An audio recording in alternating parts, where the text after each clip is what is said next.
In an essay that you published in 2013, you talk about how you've worked to, and I want to quote, help people find their voices to talk about the issues that keep them from living their lives fully and as equals. What advice do you have, particularly for our young people and young women who are really looking to find their voice?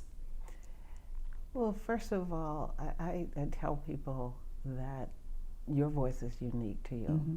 It doesn't have to match anyone else's.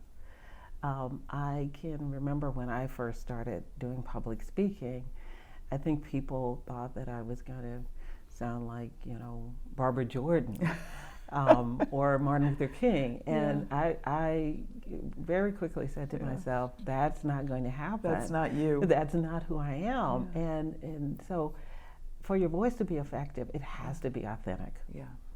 And it has to be who you are and coming from where you are and where your thinking is. And I think there's a lot of space for different voices, as long as they're strong and clear.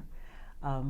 One of the most affirming things I've heard was I was at another women's college, and a young woman came to me and she said, I'm just so glad to have you here and to hear you and to know you exist, because I want to have a voice, but I'm not like a lot of my colleagues here on campus, and I don't feel like I'm a great orator, and I just thought that there was not a place for me. And because of me, she said, she felt that there was a place for someone like her. And it was just wonderful. I think one of the things that holds people back, whether it's from public office or just being a public voice or being able to write what they say, not just speak, but write what they have on their minds. One of the things that holds us back is this idea that we have a model out there of what a public figure is.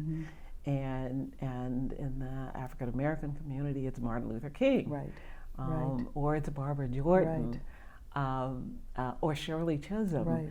And for many of our young people, that's not who they are. Right. But they can be leaders, they can be strong voices, they can be advocates by bringing their authentic selves to the public sphere. Yeah. That's wonderful advice, because I think that as you then are digging down deeply to better understand what your interests are, what you want to speak on, to know that there's room. And I think you're right in that there's room for many, not just one.